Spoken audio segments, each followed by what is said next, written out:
Welcome back to my channel flavours by Shubhra. আজ তৈরি করব রুই মাছের মাথা দিয়ে মুড়ি ঘন্ট। তাহলে চলো রান্নাটা শুরু করা যাক। দেখো এখানে মাছের মাথা নিয়ে নিয়েছি, গোবিন্দভোগ চাল ধুয়ে নিয়ে নিয়েছি, আলু, পেঁয়াজ কুচি, টমেটো কুচি, রসুন, আদা, কাঁচা লঙ্কা, আর এদিকে নিয়েছি জিরে, গোটা গরম মশলা। এবারে আমি মাছগুলোতে লবণ হলুদ দিয়ে দিচ্ছি, আর গোবিন্দভোগ চালটাতেও লবণ হলুদ দিয়ে দিচ্ছি।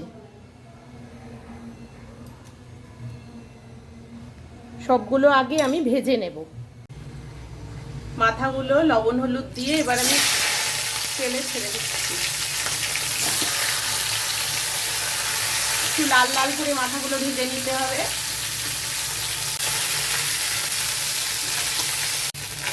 দেখো সবগুলো মাথা আমি ভেজে তুলে নিয়েছি, লাল লাল মতো ভেজে নিয়েছি। ওই কড়াইতেই আর একটু ফোঁটা তেল দিয়ে চালটাকে ভেজে তুলব।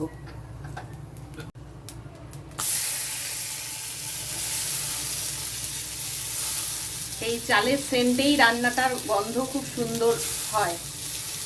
গোবিন্দভোগ চাল, এটার ভাজার গন্ধটাই খুব ভালো লাগে।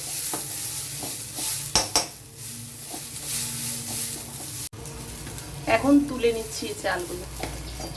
কড়াইতে আবারও তেল দিচ্ছি। এদিকে দেখো চালটা ভেজে তুলে নিয়েছি।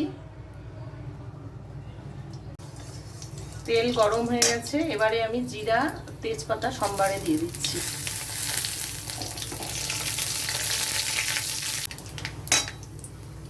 এবারে আলুগুলো ছেড়ে দিলাম।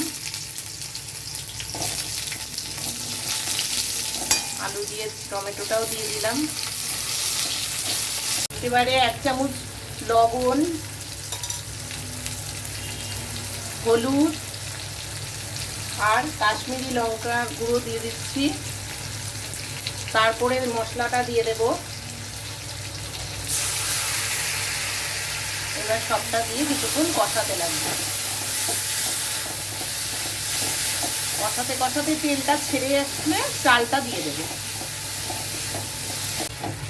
দেখো বন্ধুরা, মশলায় তেল ছেড়ে এসেছে। এবার আমি সামান্য একটু জল দিয়ে চালটা ছেড়ে দিচ্ছি। চালটা তো সেদ্ধও হতে সময় লাগবে, তাই আগে দিয়ে দিলাম।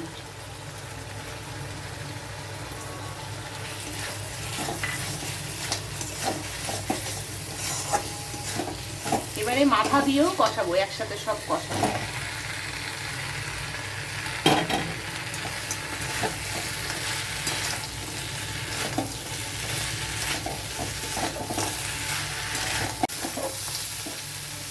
এবার পরিমাণ মতো জল দিয়ে দেব, চাল যাতে সেদ্ধ হয়।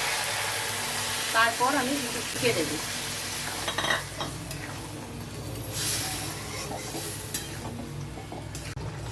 দেখো রান্নাটা হয়েই এসেছে। তোমাদের যদি এই রান্নাটা ভালো লাগে তাহলে আমার চ্যানেলটিকে সাবস্ক্রাইব করে দিও, আর যারা ফেসবুক পেজ থেকে দেখছো তারা পেজটিকে ফলো করে দিও। এখন আমি উঠিয়ে নেব।